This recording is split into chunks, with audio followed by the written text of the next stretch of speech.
Good morning, good morning, good morning. It's Lonita. So, today I was driving and I was like, you know what? I got to get this message out. I don't know if you've heard this term before because it was the first time I'd heard it a couple of years ago was when you treat people like they're common.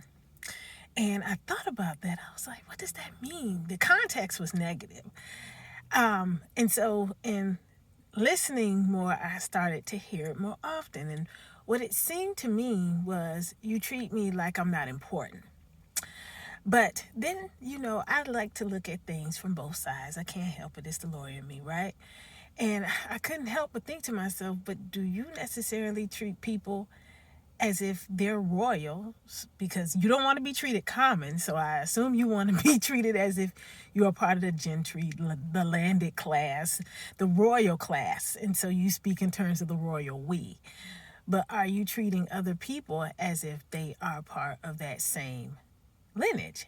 And normally, if a person is treating you as if you're not important, that what you're saying does not matter, well, I won't say usually. A lot of times it's because the energy that you're sending out isn't necessarily saying that you're treating them that way either.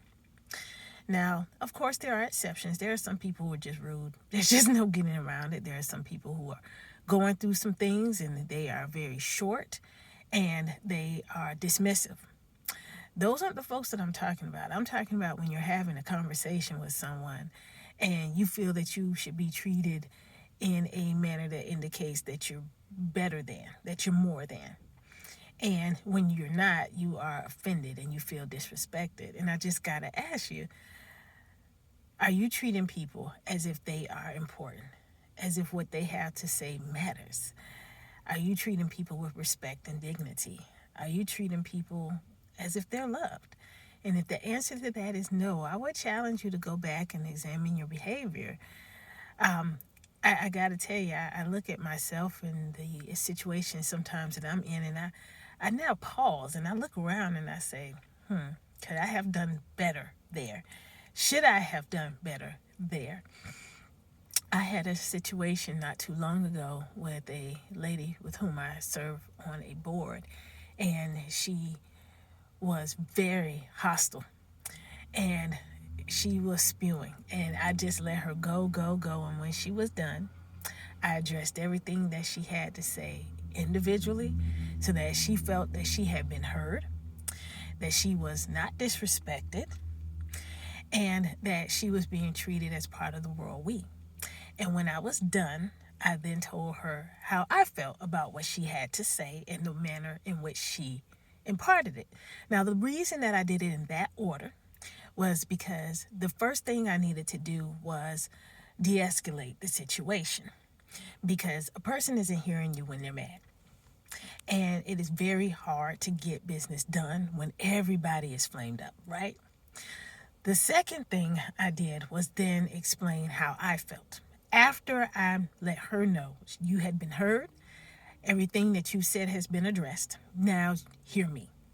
Now she did, and she apologized. But let's say that she didn't, because sometimes people don't care. They've said what they need to say. They're short and they go. You know what? Say your piece anyway. And if they leave, say it out loud to yourself. You know why? Because this is really about you and your life experience, your soul growth and development opportunities. And if it really is about getting it out there, getting that energy, that passion out, then it's important that you do so. And whether the person who ignited that self-examination is still standing there or not is not the issue. That's not important.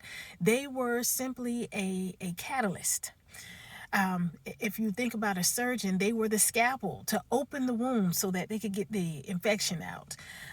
They are the person who allowed you to look at yourself in the mirror and say, oh, okay, I see that in me. Let me address that really quick. And sometimes you've addressed it, and maybe the lesson is for somebody else who's looking on. So it's important that we emancipate ourselves, that we free ourselves from the dictates of what is considered polite, considered right by society, and look within and consider what our needs are. Now, that is not to say that we run over other people's needs. It's just to say that we respect our own. Just something to think about today as we go through this awesome Monday.